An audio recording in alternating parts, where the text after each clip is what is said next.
I think that may be a Pegasus? But I thought those were just some mythological thing that didn't actually exist. There is no way that is. Just then the alarm clock went off. It really got me thinking now. I'm sure everyone has heard of these mythological horses, but where exactly did it all start? Who came up with that crazy idea of a horse with a giant horn, or one that could fly? Good afternoon. My name is Bailey Burnham. I'm 17 years old and a senior at Enterprise High School. I've been involved in 4-H for 9 years now and show horses, dogs, and pigs. Today I am here representing the Wallowa County Horse Classics team from Oregon. Besides 4-H, I'm an active member of the Enterprise FFA, FCCLA, varsity cheerleader for the Enterprise Outlaws, and a member of the 76th Annual Chief Joseph Days Rodeo Court. Today I will be talking to you about horses in mythology. To start off, we'll cover some of the more basic, well-known mythological horses that you may already know about. I'm talking about Pegasuses, unicorns, and centaurs. Now these are the ones that basically everyone, unless you live under a rock or something, knows about, but I'll still give you a quick and basic rundown. Pegasuses are the horses with wings. Unicorns are like the narwhals of the horse world, with a single horn protruding from their forehead. And then there's centaurs. Sometimes used in romantic fantasies, these creatures have the body of a horse, and then instead of the horse's head and neck, there's a human body from about the waist up. Half human, half horse. Now here's the nitty-gritty of it, starting off with the Pegasus once again. Originating in Greece and Greek mythology, the Pegasus has been known since somewhere around the 2nd century and was said to have been spawned from the Gorgon Medusa when she was beheaded by Perseus. Besides being the winged servant of Zeus, Pegasus is also a constellation in the night sky and was said to have created the spring Hippocrene on Mount Helicon when his hoof struck a rock. Pegasus has made various appearances in different movies and TV shows, but my personal favorite is when he was in the animated kids movie, Hercules. Now, if you haven't seen this movie, you need to, due to the fact that baby Pegasus is absolutely adorable, and when he grows up, he is Hercules' quirky sidekick. Eastern Asian mythology has their own version of Pegasus as well, but we'll get to that later. Moving on from the Pegasus, we have the famous unicorn. Now this myth, for the longest time, wasn't believed to be a myth at all and is actually part of natural history. So many people around the world believed that unicorns were real and had the ability to heal the sick and make poison waters drinkable. Narwhal horns were sold as knockoff unicorn horns, and people bought them thinking that they were the real deal. Scotland has the unicorn as their national animal. How crazy is that? Legend had it that the only way to tame a unicorn was not by force, and that they would actually come and lay their head in a virgin's lap. Unicorns were then associated with chastity and the crucifixion of Jesus. Tapestries and other art pieces were made depicting unicorns in many different ways. Last but not least, we have the centaur. Now, there are two versions of the origins of centaurs. The first being that they were all born from one centaurus and the Magnesian mares.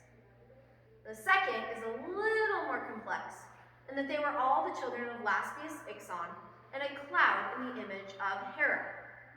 Either way, these creatures had the power and speed of a horse, but the ability to communicate as humans.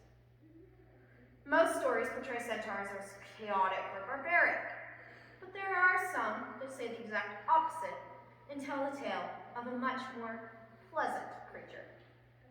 The best known centaur was Chiron, who was wise and knowledgeable, which completely contradicts the sometimes lustful nature that centaurs are portrayed in. Now we've covered some of the more well-known mythological horses, but there are so many more out there from all different cultures and regions. We don't have enough time to talk about them all today, so I'll cover some of the more common oddities. I'd like to start off with the one that caught my interest the most, the tulpar. Tulpar was the term used in Inner Asian Turkish languages to refer to, well, basically, a Pegasus. Told you we'd get back to that Asian Pegasus. It does have its differences, though, being that it was a cross between a horse and a bird of prey, both creatures essential to Central Asian hunting. The tulpar is featured on both the state emblems of Kazakhstan and Mongolia. The thing about the tulpar that caught my interest was the legend of a Tuvan folk hero who used the remains of his tulpar to invent the first fiddle. Playing the fiddle myself makes me appreciate the story of the beloved tulpar. Another interesting myth that went by many different names in different cultures and regions was the kelpie. Now this is only one of its names and it comes from Scottish roots. Other names for this mythological water horse include the Noggle, Kefaldor, Ichusij, and Bacchus. For the ease of saying it though, I'll refer to this legend as the kelpie for now. This legend tells of a horse with adhesive-like skin. Now, although it is different in every story, this legend is sort of the same across the board. The horse tricks wanderers by being an elegant horse, tempting them to get upon its back. Once the rider is on the horse, that's when the sticky skin is engaged and the rider is trapped. Now, here is where the legends differ.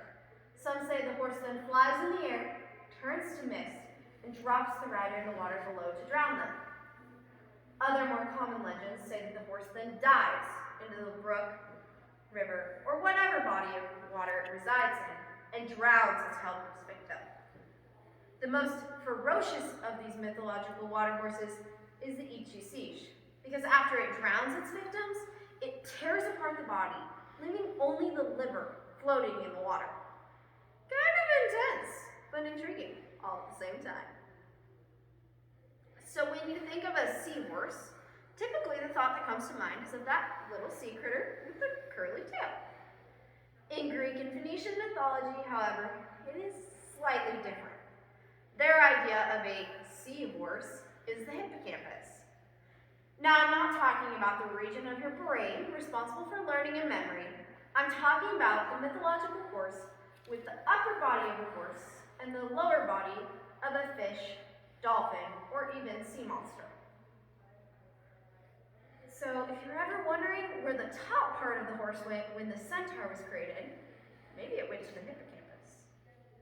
Anyway, these horses had hooves and or flippers on their front legs and were said to have pulled Poseidon's chariot. Makes sense, seeing how Poseidon was the god of the sea and of horses. It was said by sailors that seeing a hippocampus was actually a good omen because they were gentle and loyal creatures. Hippocampus feed on plants at the bottom of the ocean. Kind of like an underwater pasture, if you ask me. So basically, a hippocampus is like a more complex and large version of a seahorse. After the thoughts of how the Pegasus and other mythological horse variations came to be, I rolled over and hit the snooze button on my alarm clock. I just need 5 more minutes to see what happens. Of course, as it usually goes, the dream didn't pick up where it left off, and the alarm clock went off again. Guess I actually have to get up this time. Sleepily, I got out of bed, sat down at the computer, and began typing. Horses in mythology.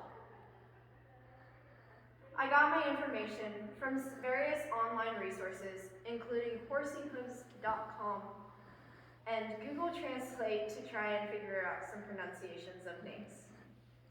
Thank you. Are there any questions? I have one. So what does your research tell you about the significance of these mythological horses and why the significance they've been part of kind of human existence and our thoughts for so long?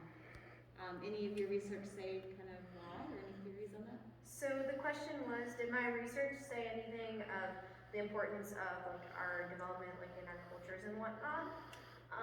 So in my research I did see a little bit on this. So unicorns, obviously Scotland used it for their national animal, so that's pretty intriguing for me.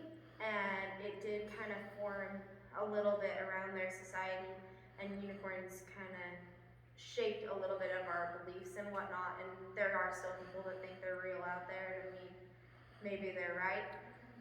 Also with my research, it did say for the Greeks, a lot of their religion and all of their beliefs are based on mythology. And so like Pegasus was a servant of Zeus, and the hippocampus was a servant of Poseidon, so it's kind of shapes it in that way.